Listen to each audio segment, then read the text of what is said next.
Hey, what's going on YouTube and the Gospel Gambit chess school community? My name's Kevin, aka Gospel Gambit, and I'm excited to be bringing you the first video in a three-part series going over the Scorpion Horus Gambit. It's my personal recommendation to my students for anyone that plays 1e4 and sees the Caro-Kann defense. Now, some personal stats. On my Lee Chess account, I've been able to play the Scorpion Horus Gambit and have about a 5-4 record with 2 scalps against a 1977 player and 1963 rapid level player. On chess.com over this past month, I've gone 6-0 with my highest win on that account against a 1700 level chess player. So overall, it's gone 11-4 for me in these last 2 months ever since I've learned about the opening, and I'm excited to be sharing the secrets, the ideas, the strategy behind the opening itself. Now, in this introduction video, I'm going to show you a brief overview of a few different positions that you might see when playing this opening. My goal is to give you guys an option against black in which they're not going to be very booked up on. As you can kind of see once we go through the moves, black is more than likely never going to have seen the move order that we're going to use, as well as studied any of the opening theory behind it. So we're going to take black all the way out of their comfort zone and right into our backyard. Now after e4, c6, we head down the Caro-Kann. The move c6 is played about 142 million times on Lee Chess. Keep that number in mind as we're going to do some math here in a second. We're going to play the fourth most popular move, knight to c3. And we've taken that 142 million and we've dropped it all the way down to about 9 million games have been played in this position. So about 6.5% of all Caro-Kann games look like this over the board. Black continues with d5, totally normal and expected move. And here we again go to the well and we pick the 5th most popular move, d3. d3 has only been played slightly under 400,000 times on the LeeChess.org database. So if we go to that first number, 142 million games of the Caro-Kann defense, this move order has led us down to 400,000 games total after the move d3. Now again, doing a little bit of math, that is 0.2% of Caro-Kann games look like this position on the board in front of you. How many times as a coach or are you personally going to study a position that you're only going to see 0.2% of your games that you play? I recommend and play the Caro-Kann myself on the black side of the pieces, and I've personally never seen white play this move order against me. I do not recommend my students technically to study this line against the Caro-Kann defense. As amateur players, club level players, we only have a certain amount of time to study, and we're really not going to waste it on something that we might never see in our chess careers. From the white side of the pieces though, that's exactly what we want. We're club players, we're amateur level players trying to get better. We want to play openings that our opponent has never seen or is going to be out of book as soon as possible. And that's why I recommend this opening theory to you guys. So after d3 here, black has a few different options, and that's exactly what we go over in this guide. The main line is going to be d takes e4 here. Black also has a couple declined options as they can play d4.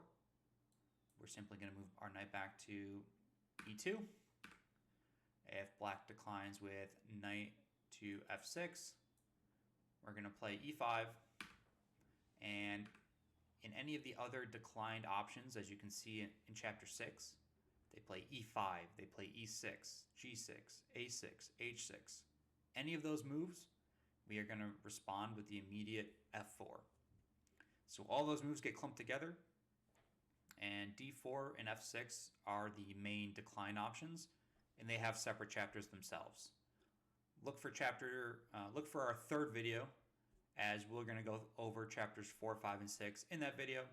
take a deeper dive into the decline variations of this gambit. In the accepted lines, which we're going to go over in depth in video 2, black is going to take on e4, in which they do about 50% of games. I think it's a little bit under that. So half of your games, you're going to get this position right here. And again, we're going to look one more time. This is the last time we're going to look at the lead chess database. We're going to go down all the way to the 6th most popular move. The 6th most popular move. And we're going to play bishop to g5. Bishop to g5 has been played only 1,342 times as I'm sitting here making this video, and it has a 58% win rate. So we've played 4 moves. We've taken an opening that has over 142 million games played in it, and by move 4, we've gotten a position on the board that's only been seen 1,342 times on the leadchess.com servers. Now, I've looked at it. Between the rating ranges of 1,000 to 2,000, this position right here scores about 58%, as you can see here. 58% of the time, white's scoring a win in that position. If we expand the rating range from 1,000 to 2,500 plus, so we're adding in top level players here, the win rate only goes down to 56%. It's still a solid opening choice against the Caro-Kann. After bishop to g5, as you can see, we have officially entered into the Scorpion Horus Gambit. And in the next video, we're going to go over the accepted lines. I'll give you a little brief intro right here. The main line continues with black taking on d3, and we officially gambit a pawn there. So black would take on e3. We would take back with our bishop, and we head into the mainline theory of the opening. From here, we might see moves such as knight f6. Our queen goes to e2, not d2. e2. We want to leave open this d file. And black might play a move like e6, castle. I would say in most of your accepted games, you might very well get a position that looks something similar like this. The whole idea is we have complete control of the d file. Our queen is pinning this pawn to black's king. This knight is in an awkward position under a pin, and we're one move away from fully completing our development. We could easily see a move like bishop to e7 by black. Our knight goes on f3, and black now has to be careful. This is the one beginner opening trap that you might win some games off of black if they don't see that their queen is in a discovered check. You might win a few games with them castling, and after takes, we win black's queen.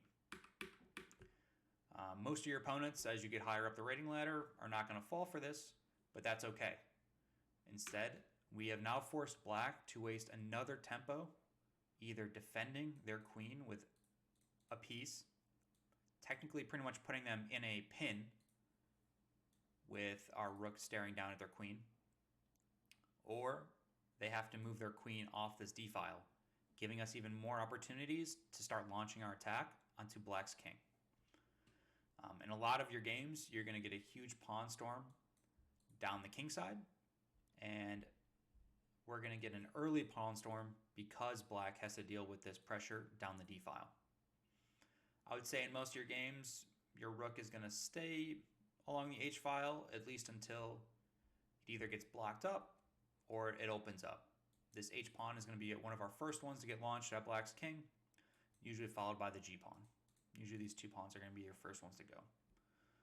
That is a little look into what the main line is going to look like.